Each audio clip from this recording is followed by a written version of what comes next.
When the European first came here, Columbus, we could drink out of any river. If the Europeans had lived the Indian way when they came, we'd still be drinking out of water because the water is sacred. The air is sacred.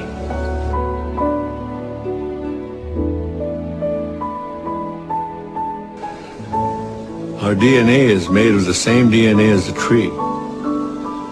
The tree breathes what we exhale. When the tree exhales, we need what the tree exhales. So we have a common destiny with the tree.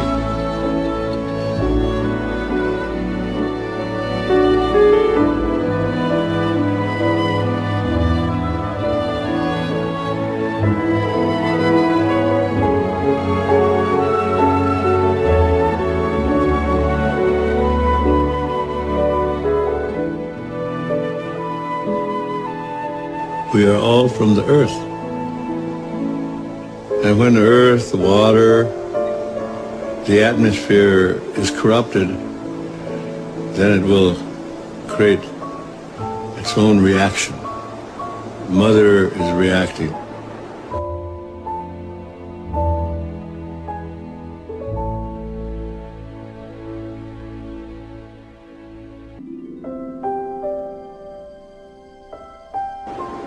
And the world has become, quote, a market. And it's this market that we have to deal with. And it's this idea of boundless and endless resources. And when you say resources, you're talking about our relatives. You're talking about our family.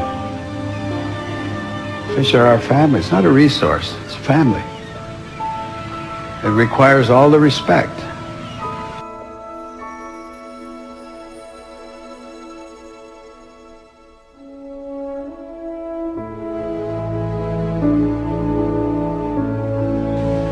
The structure of the world itself is such.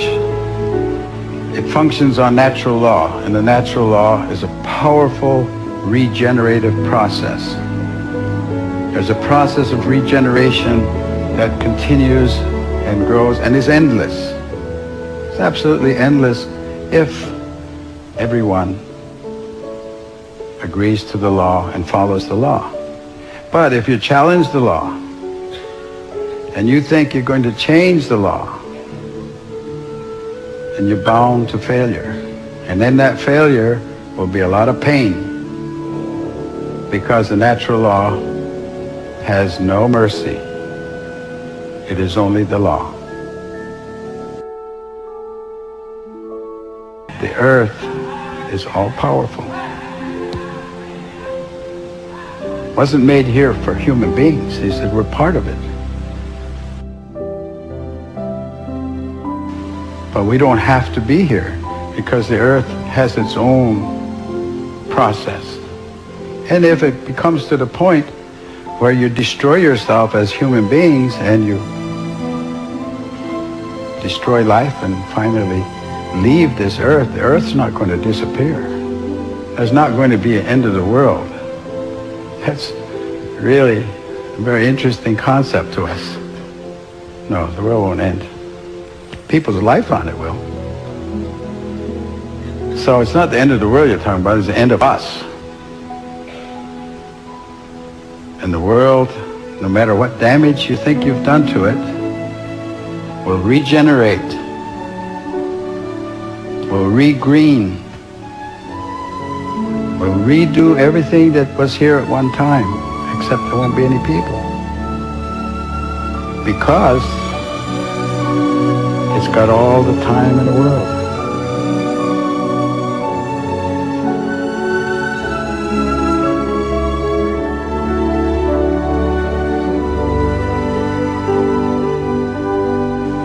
As you're coming down the final stretch, you're racing towards the finish, and there is the stone wall, and you're not pulling your horse.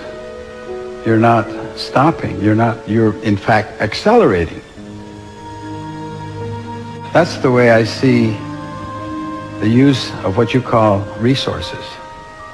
You're using them faster than they're reproducing.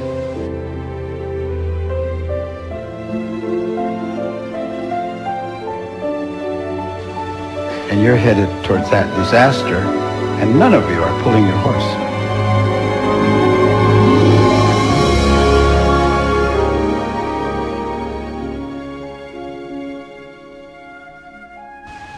And every day that you don't do what's right is a day that you've lost an option. And you're losing your options every day. No tree grows by itself. A tree is a community. Certain trees, certain plants will gather around certain trees, and certain medicines will gather around those certain plants. So that if you kill all the trees, if you cut all the trees, then you're destroying the community. You're not just destroying a tree, you're destroying a whole community that surrounds it and thrives on it, and that may be very important medicine for people or for animals. So you've lost a community, and if you clear cut, which is what's happening in America and Canada a great deal these days, and I guess around the world, then you are really a very destructive force. And simply replanting trees is not replanting community. You lost a lot in the process. If you don't understand that, you will. And that understanding comes